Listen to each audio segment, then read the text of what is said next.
watch BM Wakwa Badwam TV, Badwam Jumediano so Yadani Tekote Guase, Nincranshan some or dear Bray, and no pay the Edisoni, Badwam Cassian, some of those on the Tojo Mubi. Ya, Wobeti, any a year democracy hub. One na a triano, a nay yatre, a nipa miensa, at the one Sakwato, a posy for Kukumubim, a nipa dubako, yet one more and so Akoka and Huntu Hemwa, a nipa du num 50. And one more air demonstrators and one more actually kukumu ya the honsome number bro. NDC amanyo kono so as a woman here and no year free easy for one cratana or day a comma woman. And only sending an pay me the bro. Adom TV Badwam Cassie. Also live on Facebook /Adom TV Extra. Go TV a 119 DSTV 280 ko YouTube. Adom TV Tube Casino ewo hon semwe ni bebre so okwa adomonline.com ubenya medin de afia amankwa tamaklo afia ni de mientie said ensem ni chemu etie oye kire ya akoso o my Ghana mu wo frɛ won ho democracy hub na wo democracy a wo mo kire demonstration no se galamsey ese yensuo no Ghana fo bia gitum sampa e wo se yatwe aban no adwene esiso na nso wi akire no bambofo ebo won ho ban no esusu dwen se won wa ye niema bi a etia amamra kwabra na ituki ye hyehye niema ese niema bi nti ye de ebinom ekọ kogina asem dibia enipa baduo no enkono na ene ade achi ye ababeto dwa se enipa duba ku bi so ewo ho a yesusu se won musu no won ban bi a won mo ye wo ye kire na se no entwe ye nti won so kokopie mu wa Accra Circuit Court a won so ye de won ato neduafie enti wo kabom a enipa aduonum 50 ena na woka won ma ye kire no ho ne ye de won akwa akoto emu esan won ne ye bi a won mo ye nti yen kase ahodo mu no sansem no ye beto aso. Arrest him! What is all you people? Entwansam no eso na yankwa yensam foforo mu na NDC amanyokuo na trenkrata akoma electoral commission se wo mu hia no yi na anu ada wo trenkrata e de ebre wo mu wo niema bi a wonte ase e wo abato onwuma no emu won trotro ni owura fifi kwete ene anensa hye sankrata no ase Wamanfo bekaya NDC amanyokuo no eye oye kire chenchire nche bi ewo Ghana afanu nyina na we ana omo ekuchigu nkrata so National Executives ni mpenifo ahodo de koma Electoral Commission se wonhwe na wonye eye audit emfa voter register no na bra wo de nkrata ekoma Electoral Commission no womeka ho hwe enchire nsentwofo anase wonkuchingu nkrata so emfa ma amanyokuo no na we ana amanyokuo no asan atro ede akoma Electoral Commission se womo ehwe enim se ensema womo ede betu onenim eye September bosome ne da womo de ye oye kire no womo hwe enim se Electoral Commission so ebeyi ano ensema womo ekruchidi gu nkrata so no onipa hono ana nensa ehya ase no eye General Secretary ema NDC amanyoko no fififi avekwete MPP amanyoko Franka tuni Dr. Mahmoud Baumia se nyame yadom October bosome no mu no womo power credit scoring system eho entoma na nento abomu no oka we no ade a ema kwan se bia Ghana ni okoje bosianom ne ade a nsusudia ya yede egina so ne yahwe woni ema na wogie no ho mbre ai wose udi etua ho nsam kase etwaso uche abrochiman mo a omo asisine mo eyemre sen yedi yedia abrochiman asisine mo eyemre sen Ghana die no eye adie baako omo ade a omo frɛ no credit system no etrese o be to ade a here say ube kukuru cash now they are koto uni cash ube tia ye deposit na utia kakra uto tia na wakofa na utia kakra next month we will launch the credit scoring system for Ghana. Anybody with a Ghana card you will have a credit score, and then we'll build that credit, and then kakra. Dr. Mahmoud Baumia efa akonya no so eyi owura Godfrey Ntianewu ekire se Asen Central Fonto abama no se de be ya mpuntu be koso ara abamansini mu afutu akwamahene efa akonya no so eti Asen Central hi asem eto Dr. Baumia nim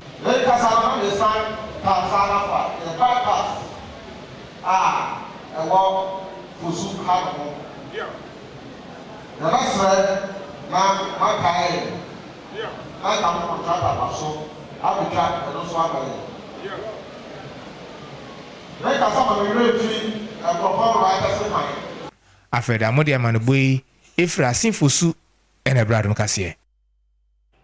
Vice Presidential Candidate Dema NDC Professor Nana Jane Opoku Adjuma na wo NDC amanyuko na sinkete nyame ya Adom na Ghana de tumi ne hye won sa diman eso a won behwe se fema gudi etu ye betu ne kwanso hye pa be da honom se be ya enkofo hawbi emreye iten sampane ya za aba no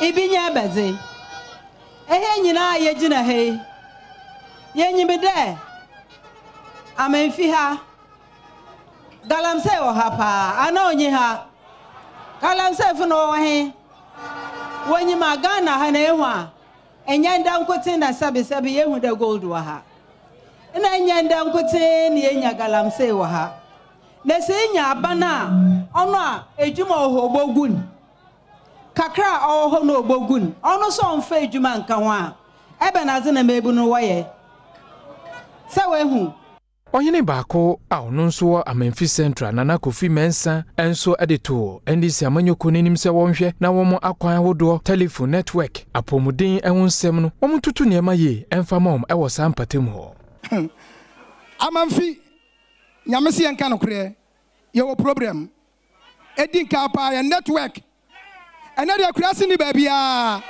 apata kurasi ho a ese network etimi ko ho road ese yetimi yi ekwan no ene wo kada timi ko babia mamene makasa bebre omo kan na asusu yetie enti mesre se nyame ya adom a yenim se nkunim die no ebe ye omo dia na nya omo dia kure no omo dika tu ho na mo network babi bia bi wo bia no omo hwa no omo fa nkonkosi o mayen. Vice Presidential Candidate in Sumain PP Amanyoko Dr. Matthew Opoku Prempe ese nyanwanwa se NPP Amanyoko no eso na nanumatra nkonyamu yie ewo meya fa na nyina mu efi se wonumo enim de nananumo etumi ye ne mfasode e wona nananumo eso nti NPP Amanyoko won toto nananumo ase eno so eni nananum party nananum usri nananum wasan together nananum one cry remember one and a cabo in a betty and I came for penny for a walk and a cabo in a betty and happy people now you put in our woman and then I friend empty and then check a bus here call house to house but be a bedroom be a cook around young cook around Uncle Srep Pibo Uncle Sreshra Uncle Strakwanchra. The Kodia go custom no credit and which Mashib Jenny General for Offense South, Dr. Ezekiel Opoku editor just say. Na ye ko takra. We nyina te bas. And ye dinko.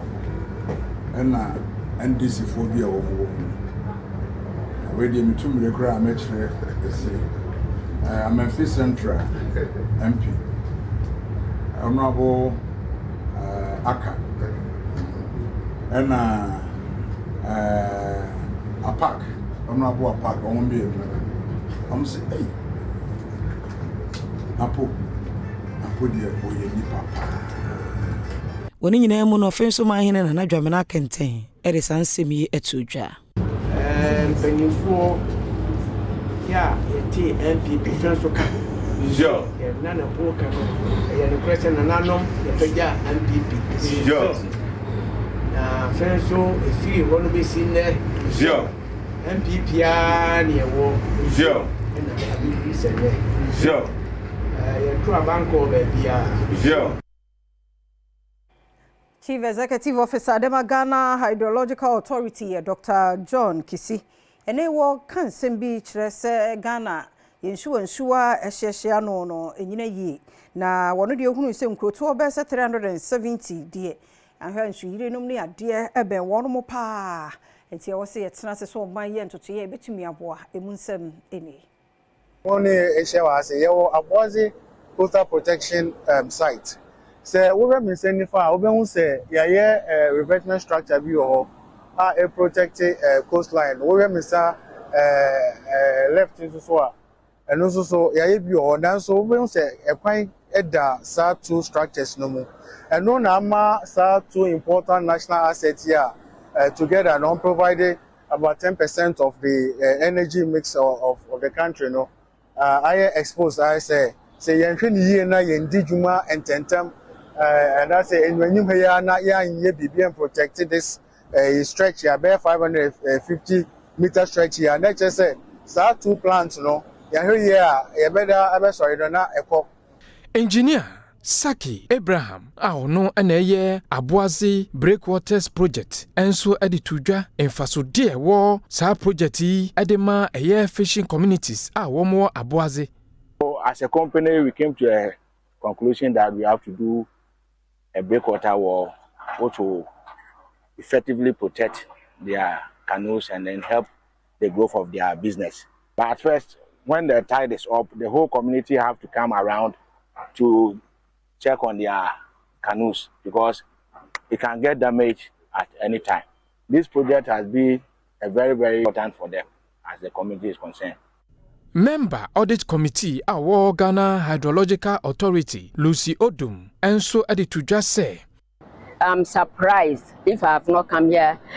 I just visualize what they do. But having visited the site, I'm impressed with what they are doing and the extent of their involvement in this coastal project. And my plea is that the government will resource them enough. Yenyere no so na Adom TV Badwam kase na ha na brema kwan na no pay ye de asia seda no ye wo dia emre ne adaje a bribia wo de ma yenti wada ro mo twen ye mbiem na ye nche de bon krata no wo ho online de no so yensa aka no ye ne wo ba be twetwen sisi ye ba